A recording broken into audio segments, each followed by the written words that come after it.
చందమామ కథ. నిజమైన వారసుడు. పూర్వం పునీతుడనే పండితుడు ఉండేవాడు. ఆయనకు లేక లేక సుధాముడనే కొడుకు కలిగాడు.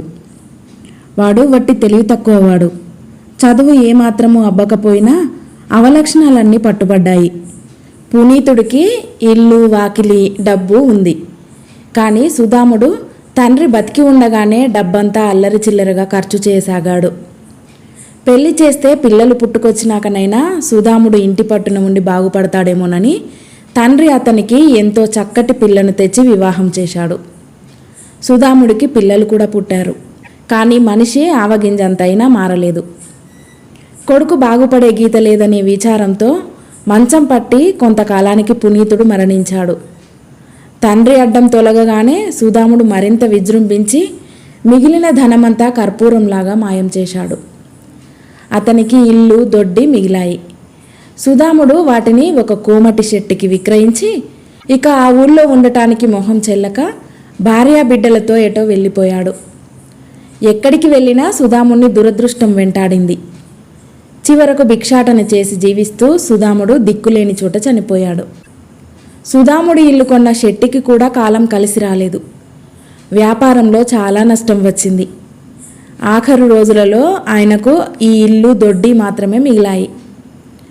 కాలక్రమాన ఆ శెట్టి కూడా మరణించాడు. ఇల్లు, దొడ్డి ఆయన కుమారుడైన రామిశెట్టి పరమయ్యాయి. రామిశెట్టి బుద్ధిమంతుడు. తండ్రి తనకేమీ రొక్కం ఇయ్యకపోయినా సాటి కోమట్లలో నిజాయితీ గలవాడని పేరు తెచ్చుకుని వారు నలుగురు సహాయం చేయగా ఊళ్ళోనే ఒక చిన్న చిల్లర దుకాణం పెట్టుకున్నాడు. ఇంటిని ఆనుకొని నిక్షేపం వంటి పెరడున్నది. అది వృధాగా పోవటం దేనికి? తవ్వి పాదులు వేస్తే కూరగాయలైనా కాస్తాయని రామిశెట్టికి తోచింది. అందుచేత ఒకనాటి సాయంకాలం అతను దుకాణం మూసి ఇంటికి వచ్చి పలుగు తీసుకొని పెరడంతా తవ్వసాగాడు. ఒక మూల తవ్వుతుండగా పలుగుకేదో కంగున తగిలింది. అవి ఎవరో దాచిన లంకె బిందెలు. ఎంతో ఆశతో రామిశెట్టి ఆ బిందెలను ఎత్తుకొని లోపలికి వెళ్ళి భార్యకు చూపించాడు. ఇద్దరూ ఆత్రంగా వాటికి కట్టిన వాసనలు ఊడదీసి చూసి ఒక్కసారిగా హతాశులైపోయారు. వాటి నిండా చచ్చిన తేళ్ళు, మండ్రగప్పలు కనిపించాయి. ఈ సొత్తు మనది కాదు, దీనికి వారసులెవరో వేరే ఉన్నారు అన్నాడు రామిశెట్టి భార్యతో. ఇలాంటి సొత్తు ఎవరికి కావాలి? అవతల పారేద్దాం అన్నది అతని భార్య. పిచ్చిదానా, అది బంగారమేనే, దానికి అయినవాడు వచ్చేదాకా అది బంగారంలాగా కనబడదు అన్నాడు రామిశెట్టి. శెట్టి భార్య నమ్మలేదు.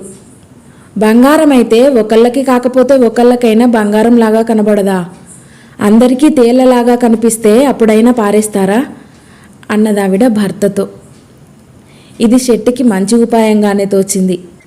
ఆయన 4 తేళ్లకు దారాలు కట్టి తన దుకాణంలో 4 మూలలా వేలాడగట్టాడు. దుకాణానికి వచ్చిన వారందరికీ అవి తేళ్లలాగే కనపడేవి.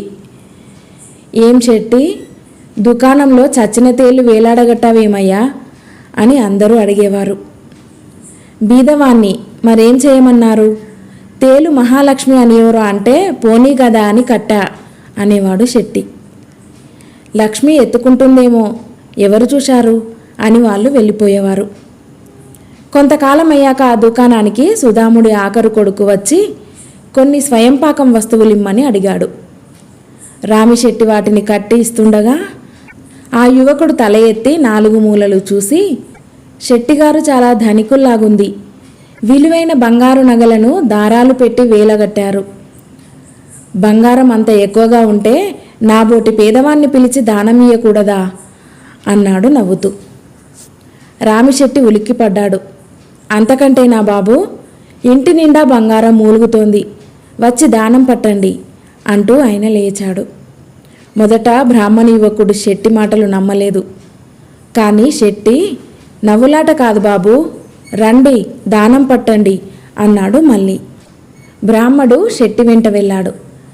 శెట్టి లంక బిందెలు తెచ్చి బ్రాహ్మడి ముందు పెట్టి మంత్రాలు చెప్పి, దానం పుచ్చుకోండి, నాకు ఈ జన్మకు లేకపోతే ముందు జన్మకైనా కలుగుతుందేమో అన్నాడు.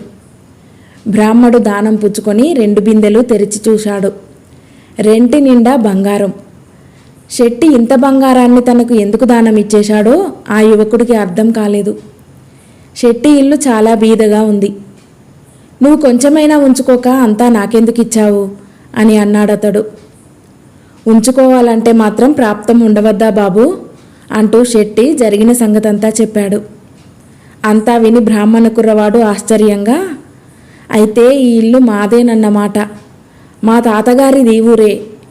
మా నాన్నగారు అంతా అమ్ముకొని మరొక చోటికి వెళ్ళిపోయారు. నేను చిన్నతనం నుంచి దారిద్ర్యం తప్ప ఎరుగను. ఏ అదృష్ట దేవతో నన్ను మీ దగ్గరికి నెట్టుకొచ్చింది. అయితే నాది ఒక్క కోరిక. ఆ కోరిక తీర్చే పక్షంలో నేను ఈ దానం పుచ్చుకుంటాను అన్నాడు. చెప్పండి, చేతనైతే చేస్తాను అన్నాడు రామిశెట్టి. ఇందులో ఒక బిందె నా నుంచి మీరు దానం పుచ్చుకోవాలి అన్నాడు బ్రాహ్మణ యువకుడు. కోమటికి పరమానందమైంది. ఒక బిందెను రామిశెట్టికి దానం ఇచ్చి బ్రాహ్మణ యువకుడు రెండో బిందె తీసుకొని వెళ్ళిపోయాడు. శెట్టి భార్య ఆత్రంగా తాము దానం పట్టిన బిందెను నేల మీద కుమ్మరించారు. బంగారు నగలు నేల మీద ధగధగా మెరుస్తూ కనపడ్డాయి. కథ సమాప్తం.